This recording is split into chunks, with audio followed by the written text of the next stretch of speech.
Hi guys, welcome back to revision series. Myself CA Vikul Gupta. In this video we are covering related services जो हमारा SRS होता है, हमारे standard on related services के regarding जो standards हैं उसको हम कवर करेंगे और उसके अंदर हमारे दो SRS आते हैं 4400 एंड 4410। इन दोनों को इस वीडियो में ही कवर करेंगे। सबसे पहले आता है रिलेटेड सर्विसेज होती क्या है, उसके अंदर क्या क्या चीजें कवर होती हैं। तो रिलेटेड सर्विसेज है नॉन एश्योरेंस एंगेजमेंट। वहां पे हम कोई भी ऑडिट नहीं कर रहे, वहां पे हम कोई भी प्रोसीजर परफॉर्म नहीं करेंगे। कैसे प्रोसीजर, जहां पे हम इन्वेस्ट वहां पे चेकिंग करते थे वो सारे प्रोसीजर परफॉर्म नहीं करेंगे। और which do not involve the expression of opinion. यहाँ पे हम ओपिनियन भी एक्सप्रेस नहीं करेंगे। जो डेटा है हम उसके रिगार्डिंग वर्क करेंगे, जो हमारा मैनेजमेंट के साथ डिस्कशन हुआ है वही वर्क परफॉर्म करेंगे। जो हम जिसको हम बोलते हैं ना MIS डेटा, MIS वर्क, जो हम मैनेजमेंट सर्विसेज प्रोवाइड कराते हैं उसके रिगार्डिंग जो जो कंपाइलेशन का वर्क लेते हैं या उनके फाइनेंशियल स्टेटमेंट को प्रिपेयर करते हैं मैनेजमेंट की एंटिटी की, तो वो सारी चीजें ही रिलेटेड सर्विसेज का पार्ट बनती है। बट आपको ध्यान रखना है कैसे भी हम ओपिनियन एक्सप्रेस नहीं करेंगे। आपसे अगर एक क्वेश्चन पूछे कि मटेरियल मिसस्टेटमेंट है, जो भी इंफॉर्मेशन मैनेजमेंट ने दी है और मैनेजमेंट उसको ठीक नहीं करना चाहती, तो उस केस में भी ओपिनियन एक्सप्रेस नहीं होगा। कहीं आप ओपिनियन एक्सप्रेस कराओ, ओपिनियन उस केस में भी एक्सप्रेस नहीं होगा। और उस केस में हम क्या कर सकते हैं, सर ओपिनियन एक्सप्रेस नहीं कर सकते तो क्या कर सकते हैं, उस केस में आप विड्रॉ कर लोगे। वो सब चीजें मैं आगे भी डिस्कस करूंगा, बट आपको किसी भी हालत में SRS के अंदर ओपिनियन एक्सप्रेस नहीं करना है, आपको ध्यान रखना है। फिर आता है कौन सी टाइप की नॉन एश्योरेंस एंगेजमेंट होती है। वही नॉन एश्योरेंस एंगेजमेंट जब उनके ITR बनाते हो आप, कंसल्टिंग सर्विसेज देते हो, या फिर कोई एंगेजमेंट है जो SRS के अंदर कवर होते हैं, वो सारे हम इसके अंदर देखेंगे। A person performing related services need not necessarily to be the auditor of the entity of the financial statement। जो ये सर्विसेज प्रोवाइड करेगा, जो रिलेटेड सर्विसेज प्रोवाइड करेगा, वो जरूरी नहीं ऑडिटर होना जरूरी नहीं है, कोई भी पर्सन हो सकता है। मैं आपको एक एग्जांपल देता हूं। आपने अपने पापा की ITR फाइल करी, तो अपने पापा की जो कंपनी है उसका कोई रिलेटेड वर्क आपने एंगेजमेंट लिया, तो वो भी ले सकते हो आप रिलेटेड सर्विसेज में। वहां पे भी जरूरी नहीं है कि आपके कोई इंडिपेंडेंस इफेक्ट होगा नहीं होगा, रिलेटेड सर्विसेज में सब चलेगा। ये आपको ध्यान रखना है। और अब हमारे स्टैंडर्ड्स में आते हैं दो SRS, 4400 एंड 4410। 4400 क्या कहते हैं, engagement to perform agreed upon procedure. Sir ये एग्रीड अपॉन प्रोसीजर क्या है। आपने CA ने क्या करा, CA और एंटिटी ने दोनों ने मिलके क्या करा, अपना एक प्रोसीजर्स एग्री कर लिए कि यार CA तू है ना ये प्रोसीजर परफॉर्म करेगा इस एंगेजमेंट में। उसी को ही हम एग्रीड अपॉन प्रोसीजर बोलते हैं। इससे ज्यादा डिटेल जाने की नीड भी नहीं है आपको। एग्रीड अपॉन प्रोसीजर क्या होता है, जब CA और मैनेजमेंट ऑफ द एंटिटी दोनों एग्री कर लेती है कि यार आपको ये स्पेसिफिक प्रोसीजर परफॉर्म करने हैं इस एंगेजमेंट में, और आपको फैक्चुअल फाइंडिंग्स पे बात करनी है। फैक्चुअल फाइंडिंग्स क्या होती हैं, जो आपको इंफॉर्मेशन मिली है आप उस पर बात करोगे, उसके ऊपर कोई भी ओपिनियन एक्सप्रेस नहीं करोगे। कि बात हुई कि AR से रिलेटेड बैलेंस चेक करना है आपको, AR से रिलेटेड बैलेंस कितना है आप वही चेक करोगे फैक्चुअल फाइंडिंग पे। आप उसके ऊपर ओपिनियन नहीं दोगे, आप वही बैलेंस को चेक करोगे और उसकी जो जो प्रोसीजर एग्रीड हुए होंगे आप उसी पे वर्क करोगे। तो वही बात करता है हमारा SRS 4400। इसका मैं आपको एक एग्जांपल देता हूं जिससे आपको इजीली समझ भी आ जाएगा। एक एंटिटी थी ABC, उसको चाहिए था लोन। तो वो बैंक से लोन लेने गई और बैंक से बोला कि आप मेरे AR को, जो अकाउंट रिसीवेबल्स हैं, उसको आप कोलेटरल पे लेके लोन दे दो। अब बैंक को AR से रिलेटेड वेरीफाई करानी डिटेल्स, तो बैंक CA के पास गया। A और B दोनों ने मिलकर CA से एग्री करा कि आप एक्सटर्नल कंफर्मेशन, एक प्रोसीजर है एक्सटर्नल कंफर्मेशन, और दो तीन प्रोसीजर परफॉर्म करोगे और उसके रिगार्डिंग बताओगे AR के बैलेंसेस जो शो हो रहे हैं वो एक्चुअली में उतने हैं या नहीं है। तो आप वर्क करोगे फैक्चुअल फाइंडिंग्स पे, report of the factual findings based on the specific procedure performed. जो जो प्रोसीजर डिस्कस हुआ है उसी के प्रोसीजर परफॉर्म करोगे आप, और उस पर आप रिपोर्ट बनाओगे फैक्चुअल फाइंडिंग्स पे। इसके अलावा कोई भी ओपिनियन एक्सप्रेस नहीं करोगे इस एंगेजमेंट में। उसी को हम एग्रीड अपॉन प्रोसीजर कहते हैं। ऑब्जेक्टिव क्या है यहाँ पे, auditor to carry out procedure of the audit nature in which auditor and entity और एनी एप्रोप्रिएट थर्ड पार्टी, जो यहाँ पे बैंक है, इन तीनों ने एग्री करा है कि to report on factual findings. जब ये सारे प्रोसीजर एग्री करते हैं, आपस में एग्री करके कोई प्रोसीजर परफॉर्म करने के लिए कहते हैं और उसके ऊपर रिपोर्ट बनाता है फैक्चुअल फाइंडिंग्स पे, तो वही हमारा एग्रीड अपॉन प्रोसीजर होता है। बट इसमें most important, auditor should comply with the code of ethics. आपको confidentiality, integrity, objectivity, professional behaviour, ये सारी चीजें कंप्लाइज करनी है, but independence is not required. ये आपको ध्यान रखना है। इंडिपेंडेंस होना है ना होना जरूरी नहीं है, इसलिए मैंने आपको ऊपर एग्जांपल दिया था। आप अपने फादर की कोई एंटिटी का वर्क कर रहे हो, फादर की कोई कंपनी है, उसका कोई आपने वर्क लिया है, उससे रिलेटेड कोई वर्क प्रोसीजर परफॉर्म कर रहे हो, एग्रीड अपॉन प्रोसीजर या फिर कोई कंपाइलेशन एंगेजमेंट, तो वो उसमें भी इंडिपेंडेंस की रिक्वायरमेंट नहीं होती। आपको सिर्फ कोड ऑफ एथिक्स फॉलो करना पड़ेगा, क्योंकि कॉन्फिडेंशियलिटी, इंटीग्रिटी वो सारे आपके कहां पे भी थे, हमारे एसक्यूसी 1 में भी थे, और वहां पे भी लिखा था ऑल टाइप ऑफ एंगेजमेंट पे हमारा एसक्यूसी 1 अप्लाई होता है। तो कोड ऑफ एथिक्स तो आप अप्लाई करोगे, बट इंडिपेंडेंस की रिक्वायरमेंट नहीं है। इंडिपेंडेंस होगा तो अच्छा, नहीं होगा तो अच्छा। और साथ साथ इसी से रिलेटेड, अगर आपकी कोई इंडिपेंडेंस नहीं है उस एंगेजमेंट में, तो आपको अपनी रिपोर्ट में मेंशन करना पड़ेगा कि इसमें मेरी इंडिपेंडेंस नहीं है, इस एंगेजमेंट में इंडिपेंडेंस मैंने मेंटेन नहीं करी, वो आपको मेंशन करना पड़ेगा साथ साथ रिपोर्ट में। ये आपको ध्यान रखना है। फिर आता है टर्म ऑफ एंगेजमेंट और प्रोसीजर परफॉर्म, और ये मोस्ट इंपोर्टेंट है। यहां से सिर्फ डायरेक्ट क्वेश्चन आएंगे, यहां से केस स्टडी बन के इतना आपको घुमा के नहीं देंगे, यहां से डायरेक्ट क्वेश्चन आएंगे। और इस पूरे SRS 4400 में से सिर्फ 2 ही क्वेश्चन आने के ज्यादा चांसेस है, वो हम इसमें डिस्कस कर लेते हैं। एक तो यहां से क्वेश्चन आने के चांसेस है, मैटर कौन से एग्रीड होंगे, टर्म ऑफ एंगेजमेंट के अंदर क्या क्या होएगा, उसमें यार वही कॉमन प्रोसीजर आएंगे। नेचर ऑफ एंगेजमेंट क्या आपको वो बताना पड़ेगा, और अगर उस पर आप ओपिनियन एक्सप्रेस नहीं करें तो आपको बताना पड़ेगा कि हम कोई ओपिनियन एक्सप्रेस नहीं करें उस पर। साथ साथ आपको पर्पस ऑफ एंगेजमेंट भी बताना पड़ेगा, भाई किस पर्पस के लिए हम वो एंगेजमेंट को परफॉर्म कर रहे हैं। ये तो बेसिक है, नेचर ऑफ एंगेजमेंट क्या होता है, पर्पस क्या होता है, ये बताना पड़ता है। साथ साथ आइडेंटिफिकेशन ऑफ फाइनेंशियल इंफॉर्मेशन, जिसपे हम एग्रीड अपॉन प्रोसीजर अप्लाई करेंगे। जैसे बैंक वाले केस में अकाउंट रिसीवेबल की बात आई, तो यहाँ पे आपको लिखना पड़ेगा अकाउंट रिसीवेबल पे आप कोई प्रोसीजर परफॉर्म करोगे। सर अकाउंट रिसीवेबल की तो बात हो गई, कौन कौन से प्रोसीजर परफॉर्म करेंगे, क्योंकि स्पेसिफिक प्रोसीजर होंगे वहां पे, तो उसके regarding nature, timing and extent of specific procedure जो भी आप अप्लाई करोगे, जैसे एक्सटर्नल कंफर्मेशन हो गया, इंक्वायरी होगी, रिकैलकुलेशन हो गया, रीपरफॉर्मेंस हो गए, तो उसमें से कौन कौन से प्रोसीजर पे बात आई है, कौन कौन से प्रोसीजर पे एग्री हुए हो, वो सारे आप बताओगे। साथ साथ limitation on the distribution of report, क्योंकि वो रिपोर्ट किसको जाएगी, बैंक के पास, वो किसी और यूज के लिए नहीं है, तो वहां पे आप लिमिटेशन ऑन डिस्ट्रीब्यूशन भी आ जाएगा।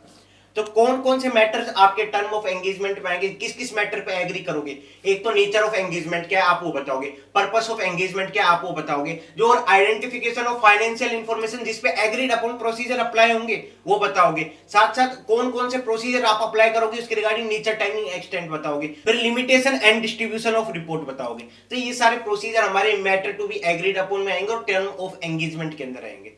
फिर हमारे आते कौन कौन से प्रोसीजर परफॉर्म करेंगे। सर ये तो हमने देख लिया कि यार प्रोसीजर परफॉर्म करते हैं जो डिस्कस होते हैं, इसके अंदर कौन कौन से प्रोसीजर आ सकते हैं, इंक्वायरी एंड एनालिसिस आ सकता है, रिकम्प्यूटेशन आ सकता है, कंपैरिजन आ सकता है, अदर एक्यूरेसी चेक आ सकती है, ऑब्जर्वेशन आ सकता है, इंस्पेक्शन आ सकता है, और ऑब्टेनिंग कंफर्मेशन आ सकता है। तो ये सारे बेसिक प्रोसीजर है, इसके रिगार्डिंग आप ये प्रोसीजर परफॉर्म कर सकते हो।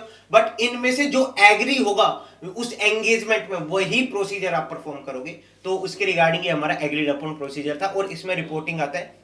एक तो क्वेश्चन हमने देख लिया टर्म ऑफ एंगेजमेंट का है, जो जो मैटर आप एग्री करोगे उसके रिगार्डिंग कौन कौन से मैटर होंगे। सेकंड एक क्वेश्चन ये आएगा, important point to be kept in mind for the related service engagement. जब भी आप रिलेटेड सर्विस एंगेजमेंट की रिपोर्ट बना रहे हो तो उसके अंदर आपको कौन कौन से पॉइंट्स को एक्स्ट्रा कंसीडर करने पड़ेंगे, कौन कौन से पॉइंट्स पे आपको ध्यान रखना पड़ेगा, उसके रिगार्डिंग आपसे एक क्वेश्चन पूछ सकते हैं। और ये मॉड्यूल का भी क्वेश्चन है, सिर्फ यहां से 2 क्वेश्चन आ सकते हैं SRS 4400 में से, उसमें से अगर पूछेंगे तो इन्हीं 2 क्वेश्चन में से पूछेंगे। और इसके अंदर कौन कौन से एक्स्ट्रा पॉइंट आपको डालने पड़ेंगे उसके बारे में बात कर लेते हैं। एक तो आइडेंटिफिकेशन ऑफ स्पेशल फाइनेंशियल और नॉन फाइनेंशियल इंफॉर्मेशन जिसपे एग्रीड अपॉन प्रोसीजर होगा, ये वही AR की इंफॉर्मेशन आपको यहाँ पे नहीं रिपोर्ट में लिखना पड़ेगा कि हम एग्री हुए मैनेजमेंट के साथ और अदर एंटिटी थर्ड पार्टी के साथ कि हमें अकाउंट रिसीवेबल के ऊपर प्रोसीजर परफॉर्म करने, तो उसको आइडेंटिफाई करना पड़ेगा कि आप किस फाइनेंशियल इंफॉर्मेशन या नॉन फाइनेंशियल इंफॉर्मेशन पे वो एग्रीड अपॉन प्रोसीजर परफॉर्म कर रहे हो। Second, a statement that procedure performed as per the agreed upon with the recipient. आपको एक स्टेटमेंट और लिखनी पड़ेगी कि जो हम प्रोसीजर परफॉर्म कर रहे हैं वो हमने एग्री करा था एंटिटी के साथ और जो थर्ड पार्टी के साथ, वो आपको एक स्टेटमेंट भी लिखनी पड़ेगी, आपको ध्यान रखना है। साथ साथ आपको ये लिखना पड़ेगा कि आपने परफॉर्म करा है एज पर SRS, आपने जो भी एंगेजमेंट परफॉर्म करा है वो एज पर SRS परफॉर्म करा है। और उसमें कौन सा SRS 4400 परफॉर्म करा है वो भी लिखोगे। साथ साथ आपका पर्पस क्या था वो भी बताओगे, वही टर्म ऑफ एंगेजमेंट में आपने पर्पस भी लिखा था वो भी बताओगे। अब बात आ गई, देखो हमने AR को आइडेंटिफाई कर लिया, पर्पस देख लिया, और क्या क्या हमने एज पर SRS परफॉर्म करा है, हम इसके ऊपर कोई ओपिनियन एक्सप्रेस नहीं कर रहे, वो सारी चीज बताएंगे। साथ साथ हमारे कौन कौन से प्रोसीजर पे हम एग्री हुए थे वो भी तो बताओगे। तो उसी के regarding listing of specific procedure, कौन कौन से प्रोसीजर आपने परफॉर्म करा है वो बताओगे। Description of auditors factual findings, जो जो फैक्चुअल फाइंडिंग्स थी उसके रिगार्डिंग आपका डिस्क्रिप्शन होगा। साथ साथ statement that procedure does not constitute either audit और रिव्यू और नॉट एश्योरेंस इज एक्सप्रेस। यहाँ पे हम ओपिनियन एक्सप्रेस नहीं कर रहे, ना ही हम ऑडिट कर रहे हैं, ना ही हम रिव्यू कर रहे हैं। यहाँ पे सिर्फ और सिर्फ हम एक एंगेजमेंट परफॉर्म कर रहे हैं रिलेटेड सर्विसेज रिलेटेड, जहां पे हम कोई स्पेसिफिक प्रोसीजर परफॉर्म कर रहे हैं जो हमने एग्री करा है मैनेजमेंट के साथ, वही चीजें आएंगी इसके अंदर।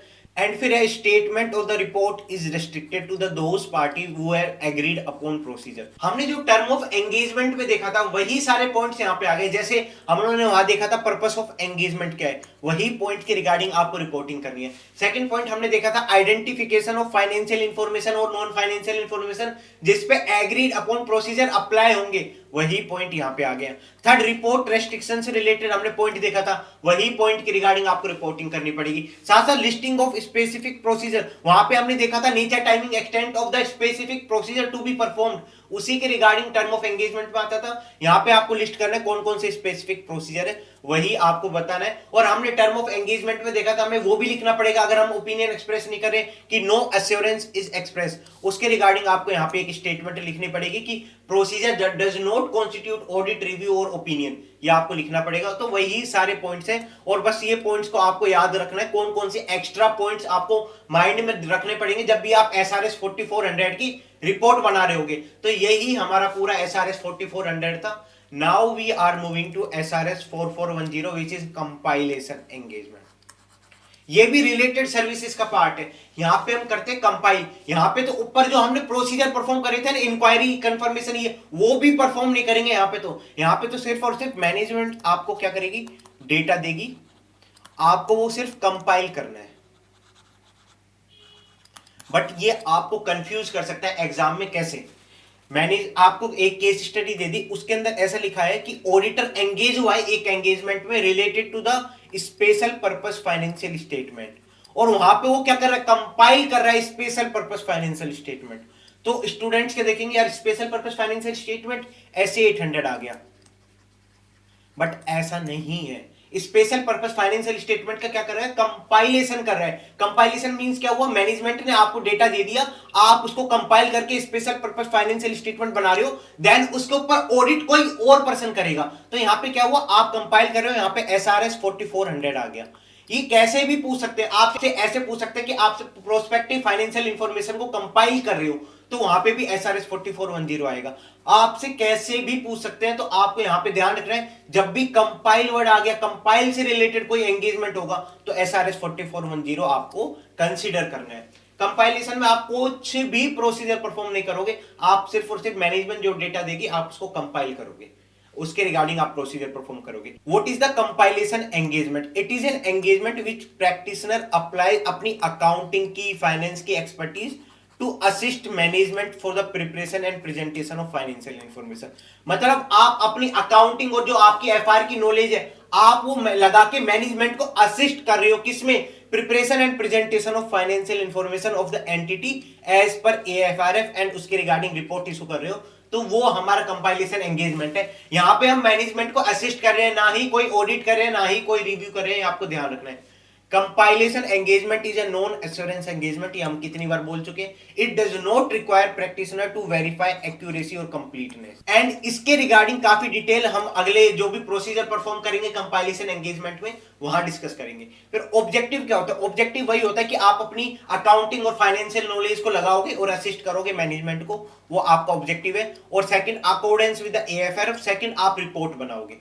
तो यही हमारे ऑब्जेक्टिव है। Some purpose of compilation engagement क्या होता है? जैसे आपसे कोई सेबी है, सेबी आपसे बोल रहा है कि यार आपको कोई डॉक्यूमेंट बना के देने हैं, तो सेबी को आप जो डॉक्यूमेंट प्रिपेयर करके देते हो वो कंपाइल करवाते हो। मैंडेटरी पीरियोडिक फाइनेंशियल रिपोर्टिंग, जब आपको क्वार्टरली क्या करना पड़ता है, क्वार्टरली आपको फाइल करना पड़ता है सेबी को ऑडिटेड फाइनेंशियल स्टेटमेंट, जिसको हम बोलते हैं रिव्यू, वो जाएगा हमारे रिव्यू के अंदर और वो SRE के अंदर जाएगा। बट वो कंपाइल कर रहा है उस एंगेजमेंट को, ऑडिट करेगा जब तो वो ऑडिटर कहा जाएगा SRE के अंदर। बट उसी एंगेजमेंट को कंपाइल कर रहा है तो वो कहां पे आएगा, हमारा कंपाइलेशन एंगेजमेंट को। To comply with the mandatory periodic financial reporting, ये आपको ध्यान रखना है। And for purpose unrelated to the mandatory filing reporting, मतलब जरूरी नहीं है मैंडेटरी फाइनेंशियल रिपोर्टिंग से रिलेटेड ही हो, इसके रिलेटेड कुछ भी पर्पस हो सकता है, आपको वो देखना है। बस यही पॉइंट्स थे इसके रिगार्डिंग। और यहां पे भी बोला है इंडिपेंडेंस के रिक्वायरमेंट होना जरूरी नहीं है, आप विदाउट इंडिपेंडेंस भी ये एंगेजमेंट को एक्सेप्ट कर सकते हो और वहां पे भी परफॉर्म कर सकते हो। बट आपको कोड ऑफ एथिक्स को कंप्लाई करना पड़ेगा, वही बेसिक बात, आपको कॉन्फिडेंशियलिटी, इंटीग्रिटी, ये सारी चीजें मेंटेन करनी पड़ेगी। आप ऐसा नहीं हो सकते कि मैनेजमेंट, आपको पता है मैनेजमेंट गलत इंफॉर्मेशन दे रही है आपको कि यार ये तो बिल्कुल गलत है, तो भी आप मैनेजमेंट के बायस में हो, ऐसे नहीं होना चाहिए। आपको अपनी एथिकल रिक्वायरमेंट को फॉलो करना पड़ेगा, इंडिपेंडेंस हो चाहे ना हो वो चल जाएगा, बट आपको एथिकल रिक्वायरमेंट को फॉलो करना पड़ेगा। इसके रिगार्डिंग क्वेश्चंस कैसे आ सकते हैं, इसके रिगार्डिंग भी आपके दो टाइप के क्वेश्चंस आ सकते हैं। एक तो यहां से पूछ सकते हैं, practitioner shall not accept engagement unless practitioner has agreed the term of engagement। हमने पहले वाला देखा SRS 4400, वहां के टर्म ऑफ एंगेजमेंट देखे। अब यहां के टर्म ऑफ एंगेजमेंट में क्या क्या इंक्लूड होना चाहिए, इंटेंडेड यूज एंड डिस्ट्रीब्यूशन। यार किस लिए कंपाइल करा रहे हो तुम मुझसे वो डॉक्यूमेंट्स, आप मुझे वो बताओ, उसका डिस्ट्रीब्यूशन किस किस को होगा और उसके रिगार्डिंग कोई रिस्ट्रिक्शन है, वो सारी चीज आप डिस्कस करोगे। फिर उसमें आपका ऑब्जेक्टिव क्या, स्कोप क्या है, वो आप डिस्कस करोगे। रेस्पॉन्सिबिलिटीज क्या है प्रैक्टिशनर की, वो डिस्कस करोगे। रेस्पॉन्सिबिलिटीज क्या है मैनेजमेंट की, वो डिस्कस करोगे। And preparation and presentation in accordance with FRF, वो डिस्कस करोगे। और इसके regarding design, implementation, maintenance of internal control, वो देखोगे। एक्यूरेसी एंड कंप्लीटनेस के रिगार्डिंग क्या है आप वो चेक करोगे। और expected form and content of report check करोगे। तो ये सारे पॉइंट्स आपको कहीं देखे देखे लग रहे हैं ना, ये वही पॉइंट्स है जो हम ऐसे 210 में डिस्कस करते थे। ऐसे 210 में क्या देखते थे हम, ऑडिटर की रेस्पॉन्सिबिलिटी क्या है, मैनेजमेंट की रेस्पॉन्सिबिलिटी क्या है, objective and scope of audit क्या है, और expected form and content of report क्या है, preparation and presentation as per FRF, वही सारे पॉइंट्स यहां पे है। बट आपको एक चीज ध्यान रखना है, यहां पे ऑडिटर वर्ड यूज नहीं होगा, यहां पे क्या वर्ड यूज आएगा, प्रैक्टिशनर। क्योंकि वहां पे आप ऑडिट नहीं कर रहे, वहां पे आप कंपाइल करने जा रहे हो, मैनेजमेंट को असिस्ट करने जा रहे हो, तो वहां पे आपको प्रैक्टिशनर वर्ड यूज करना है। तो उसी के रिगार्डिंग क्या करेगा, objective and scope of the engagement देखोगे आप, रेस्पॉन्सिबिलिटीज ऑफ प्रैक्टिशनर देखोगे, रेस्पॉन्सिबिलिटीज ऑफ मैनेजमेंट देखोगे, expected form and content of report देखोगे, preparation and presentation in accordance with AFRF देखोगे। यही टर्म ऑफ एंगेजमेंट हो गया SRS 4410 का। अब आता है परफॉर्म द एंगेजमेंट। आप कंपाइलेशन एंगेजमेंट परफॉर्म करने गए, वहां पे आपको क्या क्या प्रोसीजर परफॉर्म करने पड़ेंगे, क्या क्या चीजें परफॉर्म करनी पड़ेगी, उसके रिगार्डिंग गाइडेंस। क्या क्या गाइडेंस हो सकते हैं, practitioner shall obtain an understanding of the following matter that perform compilation engagement. आपको अंडरस्टैंडिंग लेनी पड़ेगी कंपाइलेशन एंगेजमेंट से पहले, किसकी, एंटिटी के बिजनेस की, ऑपरेशंस की, एंटिटी में कौन सा अकाउंटिंग सिस्टम यूज होता है, कौन सा AFRF यूज होता है, इंक्लूडिंग इंडस्ट्री। तो ये सारी चीजों की आपको अंडरस्टैंडिंग लेनी पड़ेगी यार, एंटिटी कौन से बिजनेस में कौन सा ऑपरेशन है, AFRF कौन सा यूज होता है, अकाउंटिंग सिस्टम क्या है, उसकी आपको अंडरस्टैंडिंग लेनी पड़ेगी। फिर क्या करना है, practitioner shall compile the financial information using records, documents और significant judgements, important, provided by management. मतलब तो यहां पे प्रैक्टिशनर क्या कर रहा है, कंपाइल कर रहा है। क्या चीज कंपाइल कर रहा है, records, documents including significant judgments, उसको भी कंपाइल करेगा, जो प्रोवाइड करी मैनेजमेंट ने उसको सिर्फ और सिर्फ कंपाइल कर रहे हैं। Practitioner shall discuss with the management and TCWG about the significant judgment. जो भी सिग्निफिकेंट जजमेंट होगी उसके रिगार्डिंग डिस्कस करेगा प्रैक्टिशनर, किससे, TCWG मैनेजमेंट से, उसके रिगार्डिंग डिस्कस करेगा। फिर वो अपने हिसाब से जजमेंट से लेगा, पहले डिस्कस करेगा मैनेजमेंट के साथ, क्योंकि यहां पे हम मैनेजमेंट को असिस्ट कर रहे हैं, ये आपको ध्यान देना चाहिए। फिर prior to the completion of compilation engagement practitioner shall read compiled financial information. जो आपने कंपाइल करी फाइनेंशियल इंफॉर्मेशन, वो आपको रिपोर्ट इशू करने से पहले आप पहले वापस रीड करोगे कि यार वो जो रिपोर्ट आपने बनाई है, जो कंपाइल करा डेटा, वो एज पर आपने जो अंडरस्टैंडिंग ली थी बिजनेसेस की, ऑपरेशंस की, एंटिटी के, उसके मैच तो करती है ना, वो चीजें आप चेक करोगे। तो वही चीज है prior to the completion of compilation engagement, आप चेक करोगे क्या, कंपाइल्ड फाइनेंशियल इंफॉर्मेशन।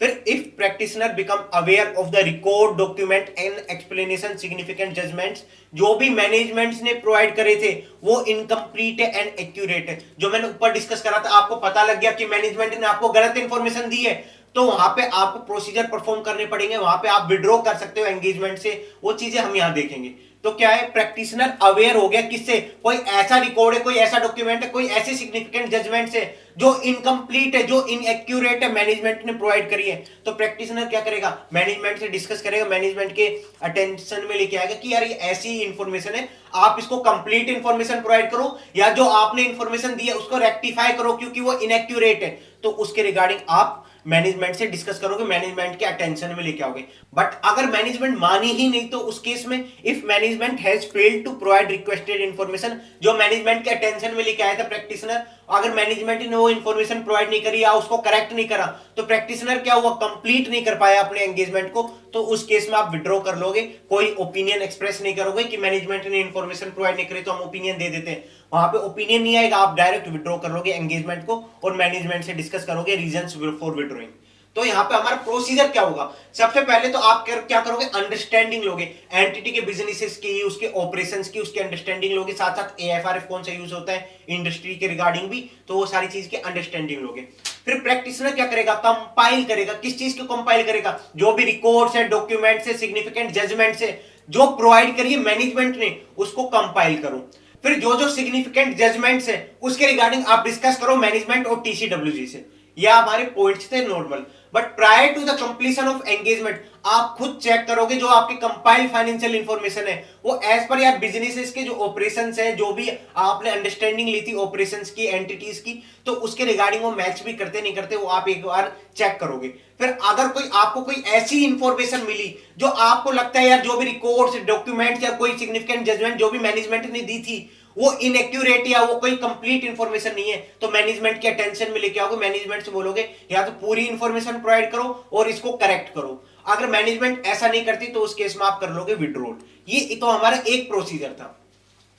अब आएगा दूसरा procedure, if practitioner become aware during the course of engagement.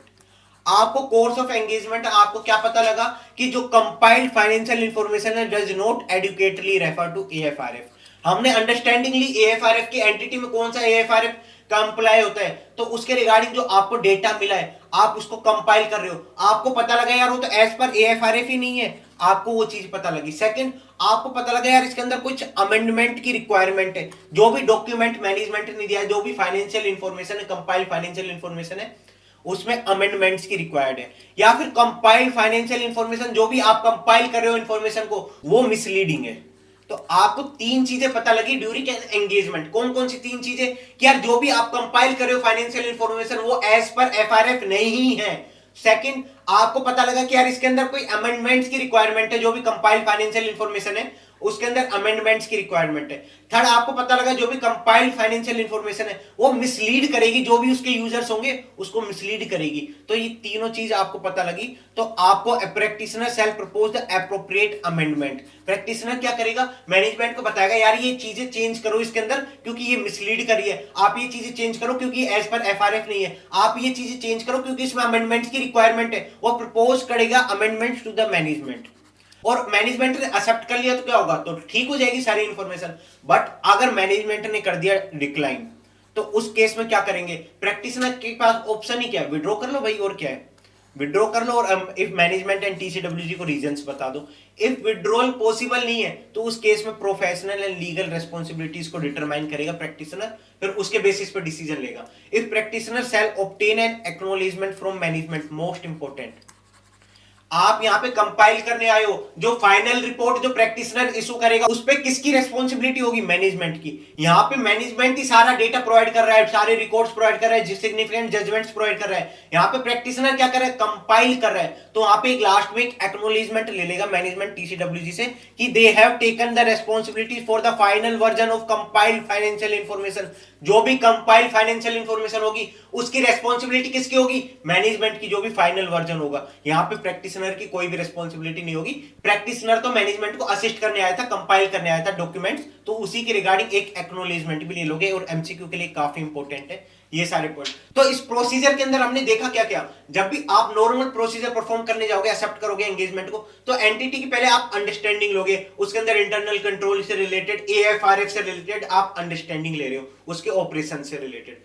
फिर जो जो डॉक्यूमेंट्स प्रोवाइड करें मैनेजमेंट ने, डॉक्यूमेंट्स, रिकॉर्ड्स और सिग्निफिकेंट जजमेंट्स, प्रैक्टिशनर उसको करेगा कंपाइल। फिर आएगा सिग्निफिकेंट जजमेंट्स के रिगार्डिंग डिस्कस करेगा मैनेजमेंट के साथ। साथ साथ prior to the completion of engagement check करो कि जो कंपाइल फाइनेंशियल इंफॉर्मेशन है वो मैच भी करती है ना बिजनेसेस के जो भी अंडरस्टैंडिंग आपने ली थी एंटिटीज के, ऑपरेशंस की, बिजनेसेस की, उसके रिगार्डिंग। फिर प्रैक्टिशनर अवेयर हुआ कि इसके अंदर जो भी इंफॉर्मेशन, जो भी डॉक्यूमेंट, जो भी रिकॉर्ड, जो भी सिग्निफिकेंट जजमेंट्स प्रोवाइड करी मैनेजमेंट ने वो इनएक्यूरेट है। इनएक्यूरेट नहीं है तो क्या है, वो इनकम्प्लीट है। तो उस केस में आप मैनेजमेंट के अटेंशन में लेके आओगे, मैनेजमेंट से बोलोगे या तो एडिशनल इंफॉर्मेशन प्रोवाइड करो या डेटा को करेक्ट करो। तो उस केस में अगर मैनेजमेंट ऐसा नहीं करती तो आप विड्रॉ कर लोगे। और फिर ड्यूरिंग एन एंगेजमेंट आपको तीन चीजें मिलती है तो भी आपको मैनेजमेंट को इन्फॉर्म करना पड़ेगा। कौन सी तीन चीजें? अगर आपको पता लगा जो भी कंपाइल करे फाइनेंशियल इंफॉर्मेशन वो एज पर एफआरएफ ही नहीं है, आपको पता लगा अमेंडमेंट्स की रिक्वायरमेंट है, आपको पता लगा जो भी कंपाइल फाइनेंशियल इंफॉर्मेशन है वो मिसलीडिंग होगा, तो प्रैक्टिशनर क्या करेगा, प्रपोज्ड अमेंडमेंट देगा मैनेजमेंट को कि ये चेंजेस करो। अगर मैनेजमेंट चेंजेस नहीं करती तो उस केस में प्रैक्टिशनर क्या करेगा, यार विड्रॉ कर लेगा उस एंगेजमेंट से। अगर विड्रॉ भी पॉसिबल नहीं है फिर क्या करेगा, प्रोफेशनल लीगल रेस्पॉन्सिबिलिटीज होगी वो डिटरमाइन करेगा। और एंड में क्या करो, एंड में आप ऑब्टेन कर दो एक्नॉलेजमेंट मैनेजमेंट से और टीसीडब्ल्यूजी से कि फाइनल वर्जन जो होगा कंपाइल फाइनेंशियल इंफॉर्मेशन उसकी रेस्पॉन्सिबिलिटी ले ली मैनेजमेंट ने। ये सारे पॉइंट्स थे। अब आएगा प्रैक्टिशनर की रिपोर्ट्स के रिगार्डिंग। प्रैक्टिशनर की रिपोर्ट के रिगार्डिंग वही बेसिक पॉइंट्स है, आप इसको रीड करोगे तो भी चल जाएगा, वही सेम लेवल के पॉइंट्स है कि कौन कौन से प्रैक्टिशनर की रेस्पॉन्सिबिलिटीज होते हैं। यहाँ पे हम ओपिनियन एक्सप्रेस नहीं कर रहे, यहाँ पे हम कोई अश्योरेंस एक्सप्रेस नहीं कर रहे, यहाँ पे हम सिर्फ और सिर्फ जो भी डेटा प्रोवाइड कर रहे हैं उसको कंपाइल कर रहे हैं। तो वही सारी बेसिक चीजें आप इसको रीड कर लेना।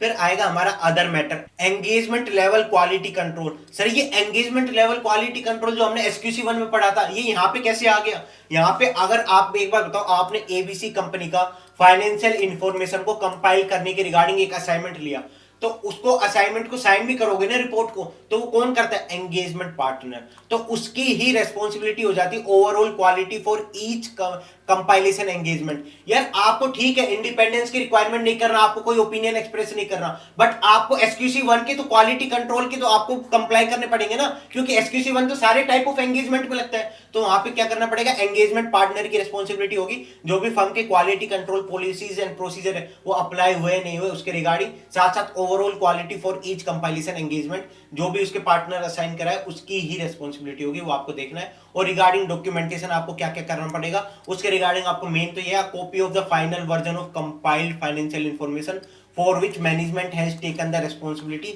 उसके रिगार्डिंग आपको डॉक्यूमेंटेशन मेंटेन करना पड़ेगा। फिर जो फाइनल एंगेजमेंट फाइल होगी, जो आप डॉक्यूमेंटेशन कर रहे हो, जो आप फाइनल जो आप कंपाइलेशन एंगेजमेंट रिपोर्ट इशू करोगे जिसपे मैनेजमेंट ने रेस्पॉन्सिबिलिटी ले ली, उसके रिगार्डिंग आप जो फाइनल वर्जन को आप डॉक्यूमेंट कर रहे हो, कोई सिग्निफिकेंट मैटर्स जो अराइज हुए उसके रिगार्डिंग डॉक्यूमेंट कर रहे हो, या कोई रिकॉर्ड जो भी आपको इंफॉर्मेशन प्रोवाइड करी थी मैनेजमेंट ने उसके रिगार्डिंग डॉक्यूमेंट कर रहे हो, कब तक डॉक्यूमेंट कर सकते हो? Timely basis after the engagement. यहाँ पे 60 डेज वाला प्रोविजन नहीं लगेगा, यहाँ पे 60 डेज वाला प्रोविजन लगता है सिर्फ और सिर्फ ऑडिट्स में। तो यहाँ पे कौन सा, with in timely basis after the engagement आपको एक्सेप्ट करना पड़ेगा। ये आपको ध्यान रखना है, एमसीक्यू में पूछ सकते हैं कि आपको एंगेजमेंट फाइल कब तक प्रिपेयर करनी पड़ेगी। यहाँ पे 60 डेज नहीं आएगा, यहाँ पे टाइमली बेसिस आएगा, ये आपको ध्यान रखना है। तो यही हमारे एसआरएस पॉइंट थे, जहां पे हमने एसआरएस 4400 देखा, जहां पे हम एग्रीड अपॉन प्रोसीजर की बात करते हैं। वहां पे दो क्वेश्चन आने के चांसेस थे, जहां पे टर्म ऑफ एंगेजमेंट की बात करी थी। टर्म ऑफ एंगेजमेंट में नेचर ऑफ द एंगेजमेंट क्या होगा वो चेक करेंगे, पर्पस ऑफ एंगेजमेंट क्या होगा वो चेक करेंगे, और कोई स्पेसिफिक प्रोसीजर क्या परफॉर्म होंगे उसके रिगार्डिंग नेचर, टाइमिंग, एक्सटेंट क्या होगा आप वो लिखोगे अपने टर्म ऑफ एंगेजमेंट में। साथ साथ किस फाइनेंशियल इंफॉर्मेशन पे आइडेंटिफाई करोगे, कौन सी फाइनेंशियल इंफॉर्मेशन पे एग्रीड अपॉन प्रोसीजर परफॉर्म करोगे, तो वही सारे टर्म ऑफ एंगेजमेंट थी। वहां पे हमें रिपोर्टिंग के पॉइंट्स भी चेक करने थे। फिर जब आए 4410 कंपाइलेशन एंगेजमेंट में भी, यहाँ पे टर्म ऑफ एंगेजमेंट क्या होगी, वो 210 से सिमिलर होगी जो हमारे ऐसे 210 में कि ऑब्जेक्टिव एंड स्कोप क्या है, रेस्पॉन्सिबिलिटी क्या है, प्रैक्टिशनर की रेस्पॉन्सिबिलिटी क्या है, मैनेजमेंट की। यहाँ पे expected form and content of report देखेंगे, प्रिपरेशन एंड प्रेजेंटेशन ऑफ एएफआरएफ देखेंगे। फिर इसके अंदर प्रोसीजर है, जो प्रोसीजर है ना वो हमारा मोस्ट इंपोर्टेंट है। अगर क्वेश्चन आता है कंपाइलेशन एंगेजमेंट से तो प्रोसीजर से ही आने के चांसेस है। फिर उसके बाद हम ये बेसिक चीजें देखी, और ये एमसीक्यू के लिए इंपॉर्टेंट है कि हमें टाइमली बेसिस में हमें एंगेजमेंट फाइल बनानी है। वहां पे 60 डेज वाला प्रोविजन एप्लीकेबल नहीं होता हमारे एंगेजमेंट के ऊपर, कंपाइलेशन एंगेजमेंट के ऊपर, ये आपको ध्यान रखना है। तो यहाँ पे हमने एसआरएस को काफी अच्छे से कंप्लीट कर लिया। So thank you guys.